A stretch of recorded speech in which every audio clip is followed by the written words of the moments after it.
And welcome to another episode of the Modern Man podcast. Here with my fellow coach, Mr. Son Osman. I'm Fidel Beauhill. This is the Modern Man podcast. We are Modern Man coaches.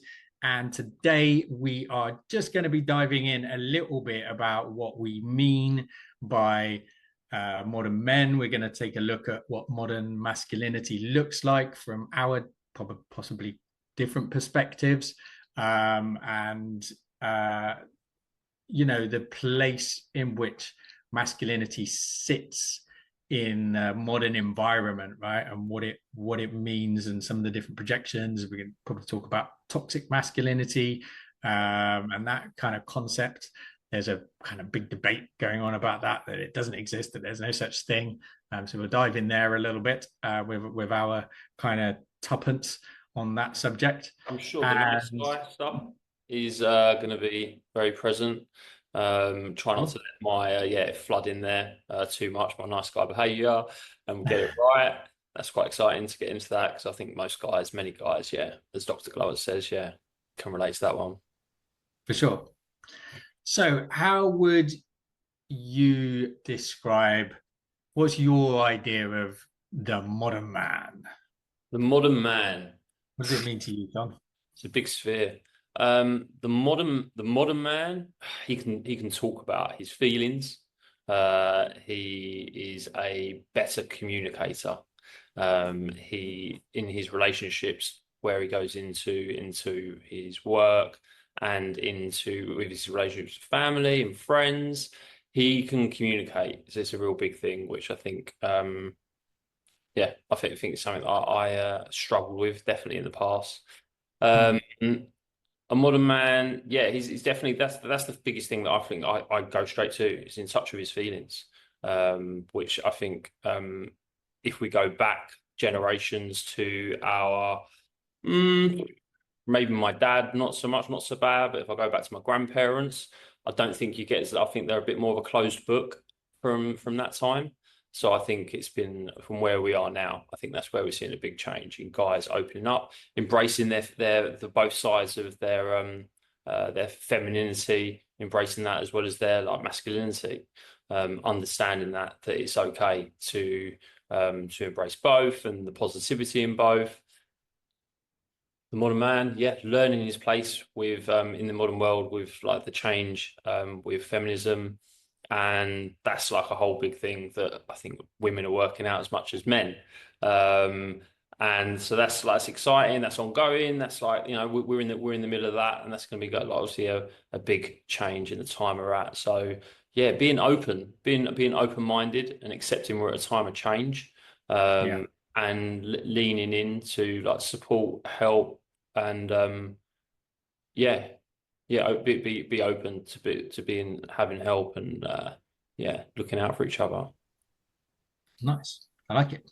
Yeah. I think it's important for me, my journey and what I've learned is communication is critical. A lot of men, some of the stuff I work on with my clients is what I would call emotional literacy. So not just how to communicate externally, but certainly how to even think and understand ourselves in terms of our emotions and emotional regulation. For me, it doesn't always mean about sort of talking about them, but it is about understanding them and having a degree of control over our emotions.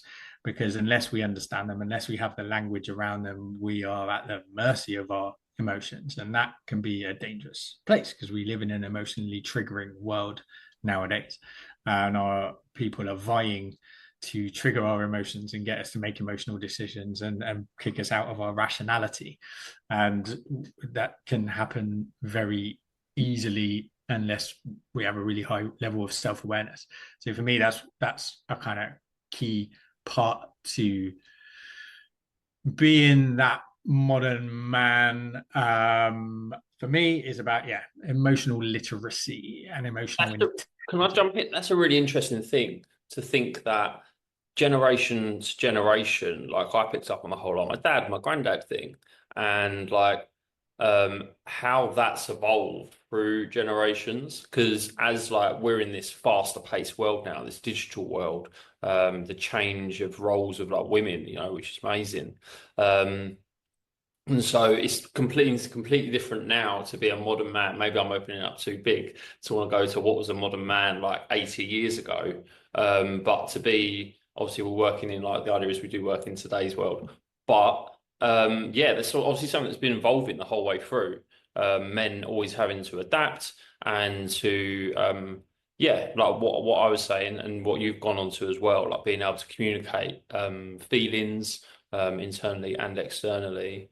Mm. But I guess we could say it feels like an even bigger ask these days for It's a men. bigger ask, but because it's a bigger ask, it's become even more important, I think. And I just really want to make that distinction that, you know, a lot of people think that even the idea and that phrase modern man is somebody who's overly feminine, right? Because what we do is talk about our feelings and and I really want to make that clear that that is absolutely not what I'm about. Emotional regulation, emotional understanding, emotional literacy is very different to just wandering around being emotional, right? And unless we have those things, that's what we become, this parody version, right? This kind of comedy image of modern man, which is all floppy and emotional and overly feminine. And I think actually being a modern man is somebody who's got a bit more control over that in a very emotional world, emotionally triggering world. um I also think that there's a space where we need to understand what leadership is Mm. and how we can lead our businesses, our communities, our families in a loving and respectful way, and understand the difference between being dominant and being domineering, for instance, right? And what leadership looks like, masculine leadership looks like within our families, within our relationships, within our communities, within our business in this modern world. It doesn't mean what's happened with our generation is because we don't know how to navigate it. A lot of men have abdicated their leadership roles within their families, within their relationships, within their communities. We've abdicated responsibility and we've become victims. You know, oh, it's not fair. The government's against us. The family courts are against us. Everything is against women hate us. Da da da da da. Some of those things may be true, but to sit around bleating about them is an abdication of personal responsibility for Yeah. changing it. And I think actually, for me, an important part of what the modern man movement means to me is how do we step back into that leadership role in a way that is connected to everybody else in a way that works in this current environment, right? I'm Yeah. not pretending to have all of the answers here, by the way. I've got some great ideas and I know some stuff that really works, but we're ever evolving, right? The Yeah. goalposts keep moving. So this is about opening up the discussion, opening up the conversation, exactly what you said.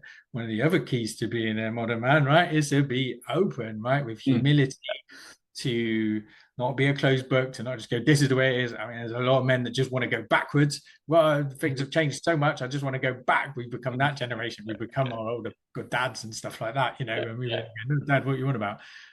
Like looking back and thinking everything was rosy in the garden in the 50s and 60s and stuff like that. It wasn't, you know, It guys was had like that. that in my day.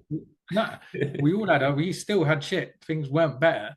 Um, it's a wonderful time to be alive at the moment. You know, the world is an amazing place. It's the safest place. It's the safest it's ever been.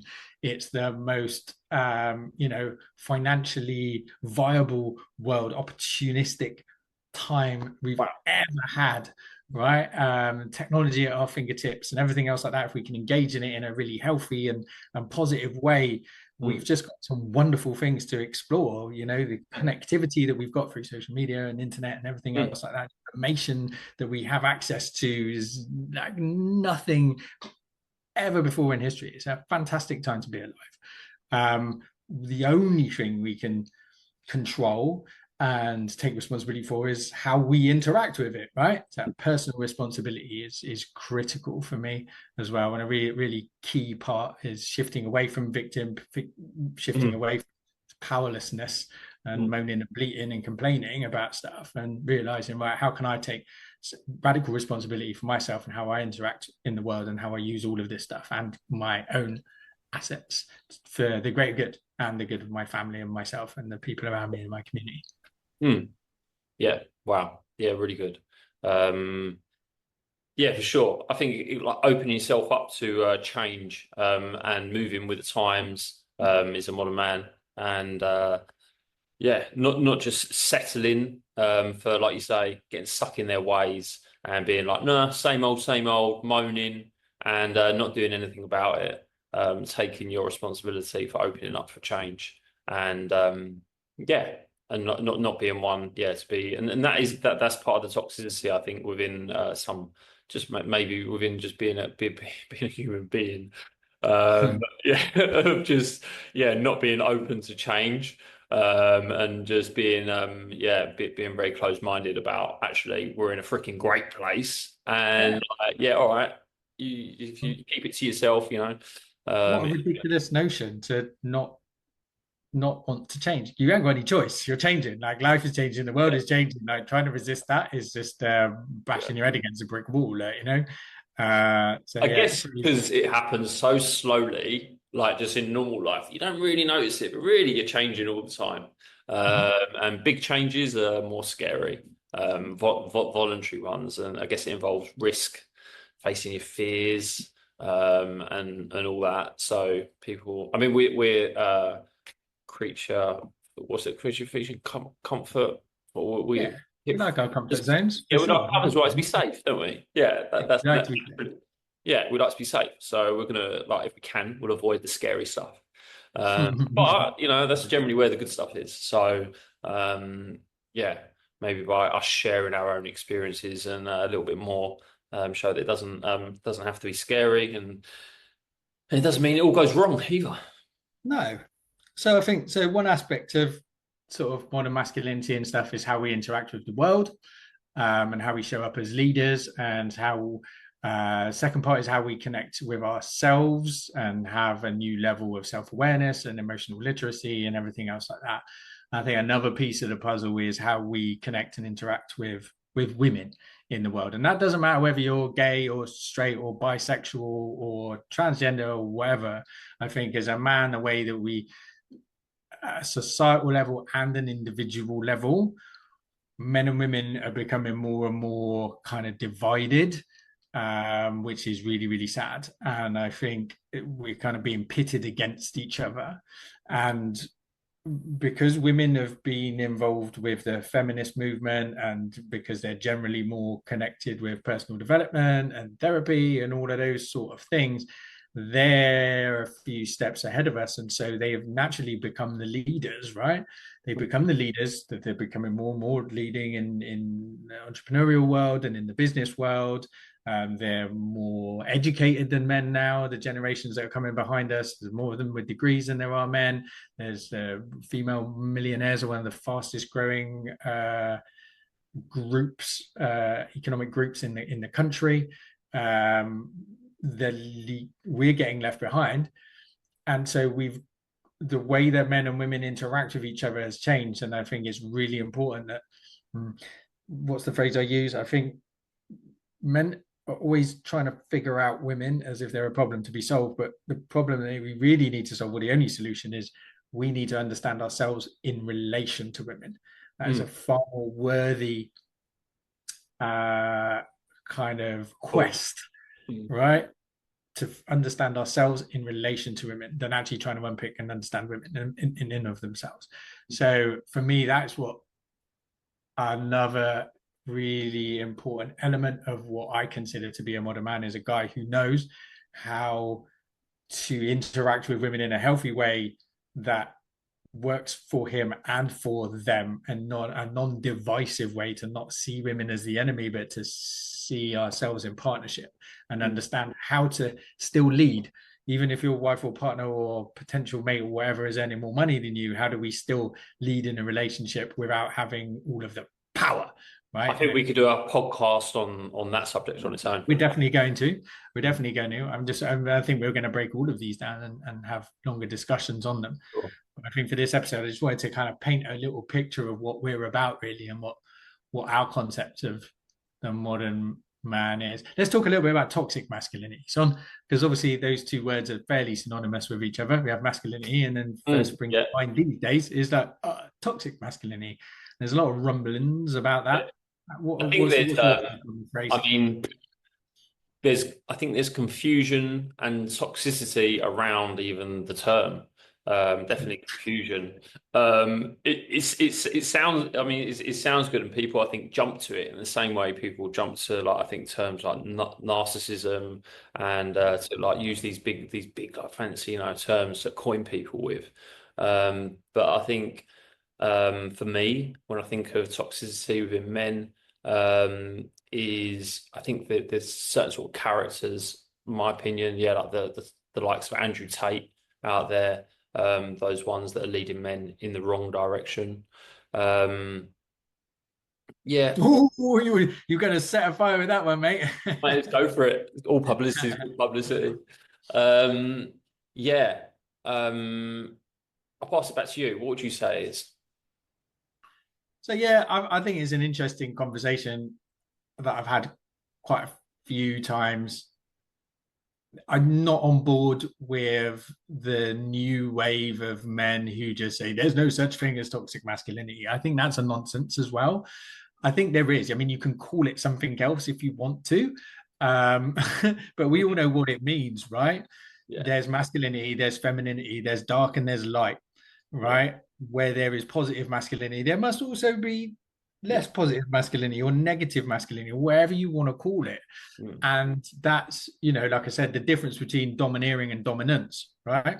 Yeah, Dominance, positive masculinity; domineering, toxic masculinity, right? yeah, uh the way sort of leadership over bullying, do you know what I mean? Like yeah. Controlling. wealth creation and kind of altruism versus greed, Mm. and top dog and alpha and all of that sort of stuff, where we're Yeah, trampling on each other to win rather than helping each other out and creating community and everything else like that.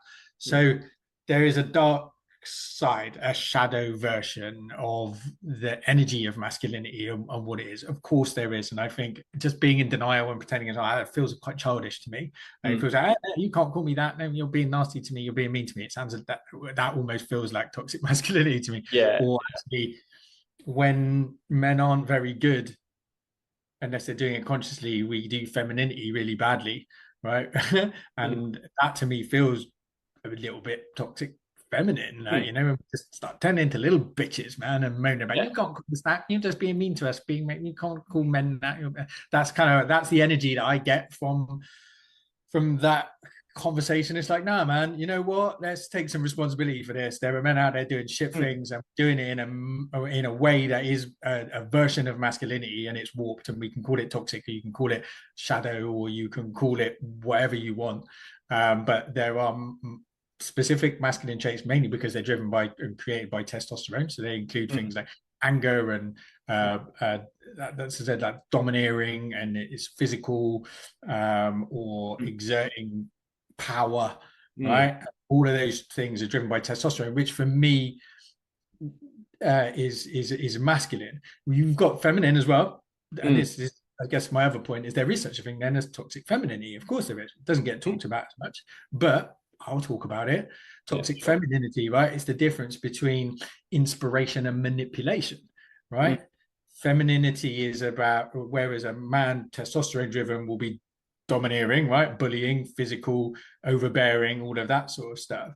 Women will be much more subtle about it, right? Mm. That manipulation, it's that bitching, it's Yeah. that And I twisting think, things up, or gaslighting people, yeah. all of those sort of things. To me, that's the shadow side of feminine energy, or the toxic femininity. So yeah, I think we have both. And I think it's a really important conversation to have. And I think having that label enables a conversation. I'm a big fan of labels. Lots of people go, oh, it's just a label, blah, blah, blah, blah. Labels allow us to have conversations. Conversations allow us to have clarity. Clarity allows us to move forward and make change. So we should be talking about it. Something I'm interested in is that I'm gonna ask you to explain it because you know more than me. But then how's the confusion around like this red pill, black pill thing? The black pill falling into masculine toxic masculinity, yeah? Yeah, I mean, black pill is Don't you? nihilism. It's like end of days and all of that sort of stuff. I'm not too well versed. It's not a space that I would hang around in. I've I gone think and that's had enough that you said on that one. retreated quite quickly. Red pill, I'm a lot more kind of thing, and MGTOW, men going their own way is stuff that I've been a lot more kind of on the periphery of because it's a lighter version.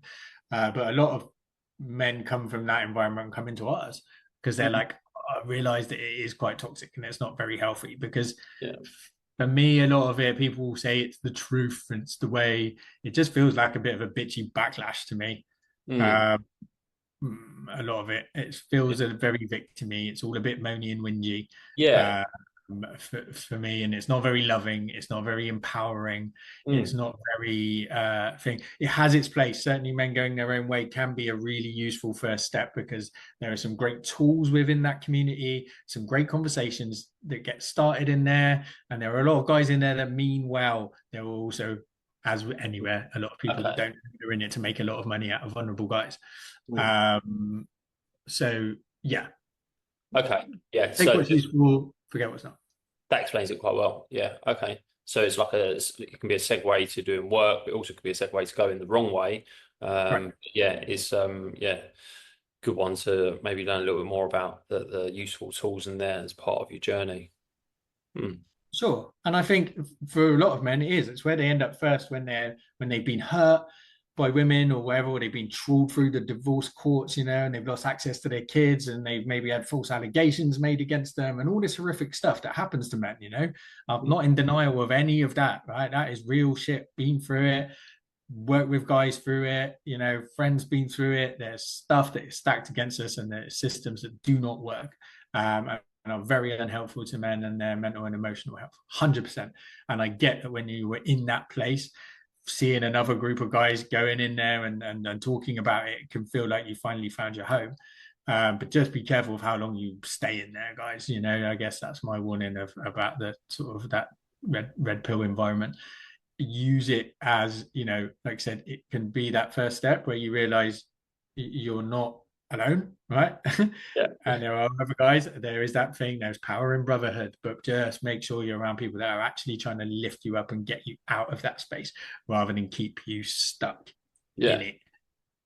I think that's really useful to have mentioned that because, yeah, we're trying to talk to all guys and then really try and guide them to what is the way to be a modern man, healthy man, our picture of it, and yeah, toxicity and Happy, right? That's you where can end up in the happiness is. wrong group. Yeah. Is where happiness is. I think there's a lot of guys in that space that would rather be right than be happy. Mm. Yeah. Who doesn't want to be right? Yeah. Well, a lot of times being right can cost you your happiness, Mm. and I'm not sure you get to choose what is more important to you, but I know what's more important to me. Happiness all the way, Yeah. and that can include a little bit of humility and understanding that the world is a paradox, right? There are two things Yeah. that can be at the same time, for sure. Sometimes I'm wrong. Right. I think we've explained it pretty well. I think we've Yeah. kind of given everybody an idea of what our version of what modern masculinity is and where it sits in the world and how they can engage with it. Next episode, we're going to dive into what you were talking about earlier. I think we're going to talk about nice guy Okay. syndrome, Yeah. Amazing. and the Yeah. part that plays certainly Yeah. within red pill and within modern masculinity and within the way that men and women connect. So Yeah. thank you all for tuning Big in to another topic. episode of the Modern Man podcast, and we look forward to speaking to you all again next week. See you next week. Cheers, son. Cheers, mate.